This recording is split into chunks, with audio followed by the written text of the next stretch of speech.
किरण जाधव इस YouTube channel पे मैं आशीष केलकर वापस एक बार आपका स्वागत करता हूँ।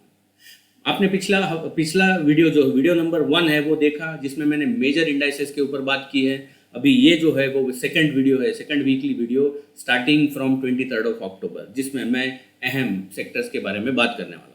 दोस्तों, मैंने सारे सेक्टर्स के ऊपर ध्यान दिया है और कुछ सेक्टर्स ऐसे हैं जहाँ पे मुझे कुछ अच्छे खासे रुझान, कुछ बुरे रुझान देखने को मिल रहे हैं। तो आइए दोस्तों शुरू करते हैं सेक्टर्स के साथ। पहला जो सेक्टर है वो मैं बात करना चाहता हूँ, जिसका जिक्र मैंने पिछले वीकली वीडियो में भी किया था, पिछले हफ्ते के वीकली वीडियो में, और वो था सीपीएससी इंडेक्स। दोस्तों, सीपीएससी इंडेक्स में मैंने पिछले हफ्ते बोला था कि एक ब्रेकआउट मिलता हुआ नजर आ सकता है। मैंने लेवल भी दिया था 3950 का। इसके ऊपर हम जाते हुए देखे, 4000 के लेवल को टेस्ट किया और वहाँ से जैसा मैंने कहा था कि ब्रेकआउट के बाद वापस एक बार वो लेवल टेस्ट होगा, उसके बाद फाइनल डायरेक्शन डिसाइड होगा। दोस्तों देखिए, उसी तरह से ब्रेकआउट मिला, उस लेवल को हमने पिछले हफ्ते फ्राइडे को टेस्ट होते हुए देखा। अगले हफ्ते में ये इंडेक्स क्या करेगा, इसकी तरफ हमारा ध्यान होना चाहिए। अगर अगले हफ्ते में ये इंडेक्स 3880, ध्यान दीजिएगा, 3880 के ऊपर ही रहता है तो एक अच्छा खासा बाउंस बैक सीपीएससी इंडेक्स में देखने को मिल सकता है। तो सीपीएससी इंडेक्स में जितने सारे स्टॉक्स होंगे उनमें अच्छा रुझान देखने को मिलेगा। दोस्तों, दूसरा जो सेक्टर है वो है बट नेचुरली प्राइवेट बैंक।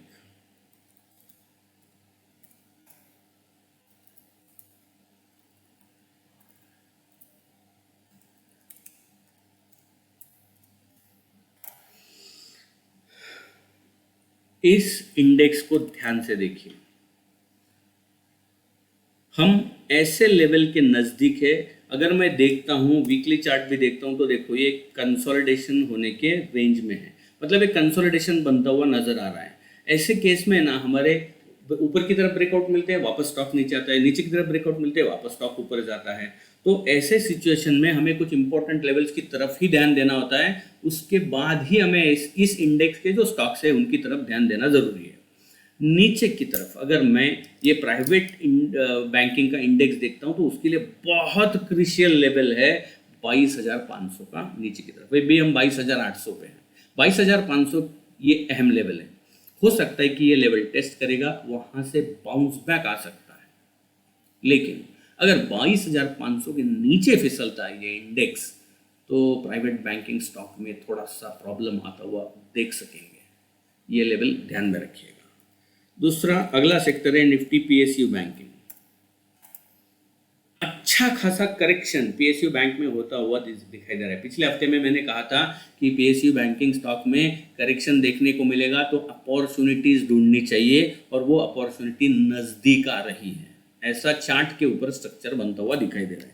मैंने आपको बोला था कि ये बहुत ये टॉप में देखता हूँ, ये टॉप और ये टॉप। मैंने कहा था कि 4,800, 4,750 के आसपास अगर ये पीएसयू इंडेक्स आता है तो अपॉर्चुनिटी ढूंढनी चाहिए, और हम उसी तरह से इस इंडेक्स में करेक्शन आता हुआ देख रहे हैं। हो सकता है दोस्तों कि ये जो करेक्शन है वो 4,700 मैंने मेंशन भी करके रखा है, यस 4,800, 4,750, ये जो रेंज है 50 पॉइंट का इस इंडेक्स के लिए बाइंग अपॉर्चुनिटी होगी। उस केस में हमारा स्टॉप लॉस बहुत नज़दीक होगा, रिस्क टू रिवॉर्ड रेशो बहुत ही बेहतरीन बनता हुआ नजर आएगा। तो यहाँ पे जिस स्टॉक में आपने ऑलरेडी निवेश किया है उसमें होल्ड करके चलना चाहिए। अगर ये इंडेक्स 4,750 के नीचे फिसलता है तो हम वापस एक बार डिस्कस करेंगे कि क्या जो पोजीशन पीएसयू बैंक में है उसको रखना चाहिए या उसमें से निकल जाना चाहिए। नेक्स्ट इज बेहतरीन इंडेक्स, और एक जिसके ऊपर मैं बात करना चाहूंगा, कंज्यूमर ड्यूरेबल। कंज्यूमर ड्यूरेबल ने एक अच्छे खासे कंसोलिडेशन को नीचे की तरफ ब्रेक डाउन दिया है।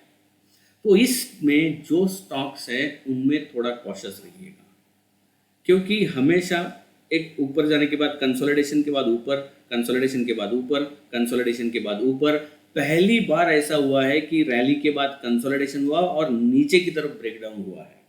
तो यहाँ पे हो सकता है ये जो फॉल है ये एक्सटेंड होता हुआ नजर आएगा। 28,685 का अभी भाव है इस इंडेक्स का। 28,500 के नीचे ये इंडेक्स में तेज गिरावट देखने को मिल सकती है, शार्प फॉल।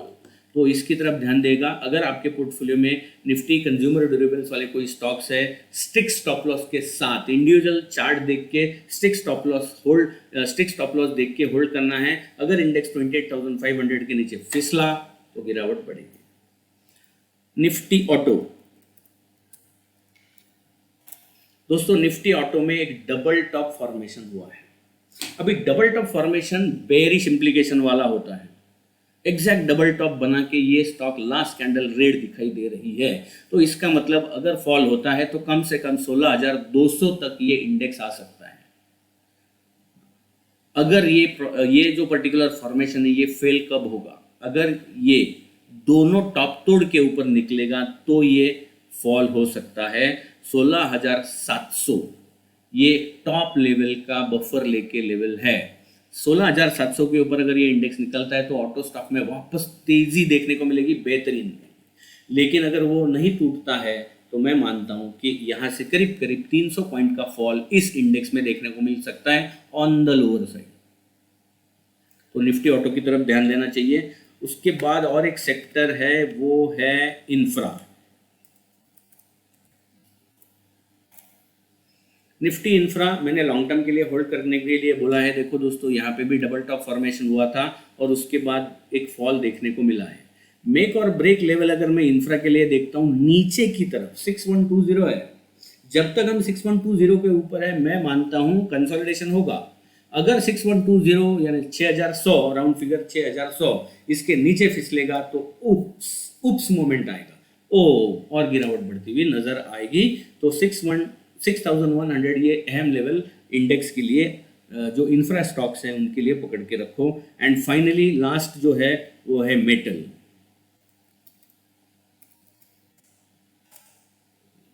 दोस्तों ये जो ट्रेंड लाइन है वो मैंने ऑलरेडी आपके लिए ड्रॉ करके रखी है। अगर निफ्टी मेटल में ये जो लेवल है करीब करीब वो निकल के आ रही है 6,600 के नीचे अगर हम फिसलते हैं तो मेटल स्टॉक में गिरावट बढ़ेगी। सारे मेटल स्टॉक में से एग्जिट होने का सोचना चाहिए। इस इंडेक्स को हर रोज शाम को क्लोजिंग के बाद मॉनिटर करने की मैं सलाह देता हूं।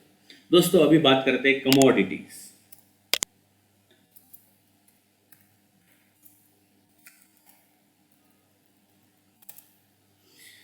बेहतरीन रैली वॉर के चलते, बट नेचुरली गोल्ड में एक अच्छा खासा रैली देखने को मिला।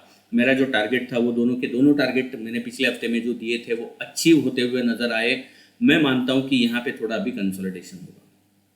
यहाँ पे कंसोलिडेशन होगा, हमें होल्ड। अगर आपने पिछला हफ्ते का मेरा व्यू सुन के अगर बाय किया है तो आपको स्टॉप लॉस ट्रेल करना चाहिए। और ट्रेलिंग स्टॉप लॉस जो रहेगा वो 59,800 का, यहाँ से 500 पॉइंट नीचे 59,800 का स्टॉप लॉस लगा के आपको गोल्ड में होल्ड करना चाहिए। वापस एक बार रिव्यू लेंगे अगले हफ्ते में। थोड़ा सा कंसोलिडेशन है, 60,500 के ऊपर निकलेगा तो हो सकता है और 400-500 पॉइंट की रैली ऊपर की तरफ देखने को मिल सकती है। सिल्वर की अगर मैं बात करता हूं दोस्तों तो सिल्वर में भी कुछ इसी तरह का रुझान देखने को मिलेगा। सिल्वर में मैंने जो टारगेट दिया था वो भी अचीव हुआ है। अभी मैं मानता हूं यहाँ पे कंसोलिडेशन होगा ऊपर की तरफ 72,650, 72,650 ये एक रेजिस्टेंस है। इसके ऊपर फ्रेश एंट्री की जा सकती है। वापस एक बार वहां से 1000 से 1200 पॉइंट का रैली सिल्वर में देखने को मिल सकता है। एग्जिस्टिंग लॉन्ग पोजीशन अगर आपकी है तो मैं मानता हूं ट्रेलिंग स्टॉप लॉस 70,900, यहाँ से 700 पॉइंट यानी 1%, 700 पॉइंट का स्टॉप लॉस, नीचे का स्टॉप लॉस होना चाहिए 70,900 का। फाइनली क्रूड,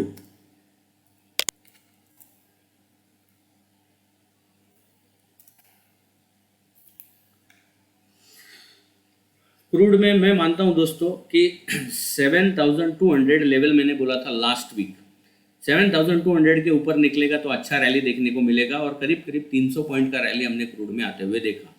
अभी जो है वो अभी अगर आपने लॉन्ग पोजीशन इनिशिएट की है तो मैं मानता हूं कि आपको स्टॉप लॉस ट्रेल करना चाहिए। एग्जिस्टिंग ओपन पोजीशन के लिए 7,000 290 का ट्रेलिंग स्टॉप लॉस लगा के होल्ड कीजिए। ऊपर की तरफ 7600 के लेवल के लक्ष्य चार्ट के ऊपर दिखाई दे रहे हैं, उसके ऊपर निकलेगा तो फ्रेश एंट्री भी ली जा सकती है 7800 के टारगेट के लिए।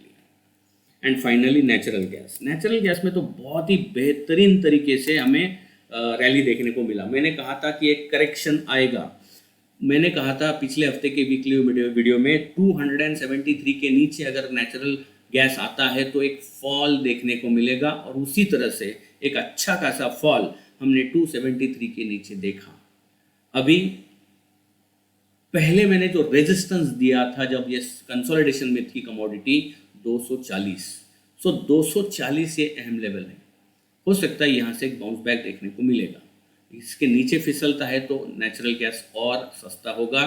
सो मेक और ब्रेक लेवल है 240 का। दोस्तों, हम दो अलग अलग वीकली वीडियोस आपके लिए देते हैं।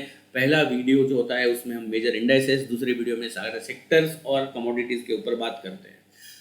ये हम इसलिए करते हैं ताकि हम आराम से आपको हर एक चीज़ समझा सके जो हमारे नज़र से चार्ट के ऊपर दिखती है, क्योंकि हमें इन्फॉर्म डिसीजन लेने चाहिए स्टॉक मार्केट में, और इन्फॉर्म डिसीजन लेने के लिए हमारे पास नॉलेज होना चाहिए। इसीलिए हमारी कंपनी का जो टैगलाइन है वो है पढ़कर, समझकर, निवेश कर। दोस्तों, किरण जाधव एंड एसोसिएट ये ऐसी ऑर्गेनाइजेशन है जो हमेशा आपके साथ रहना चाहती है और आपको सही दिशा में लेके जाना चाहती है। आपके ढेर सारे कमेंट्स चाहिए, आपके ढेर सारे शेयर और लाइक के क्लिक्स चाहिए। Thank you very much, see you.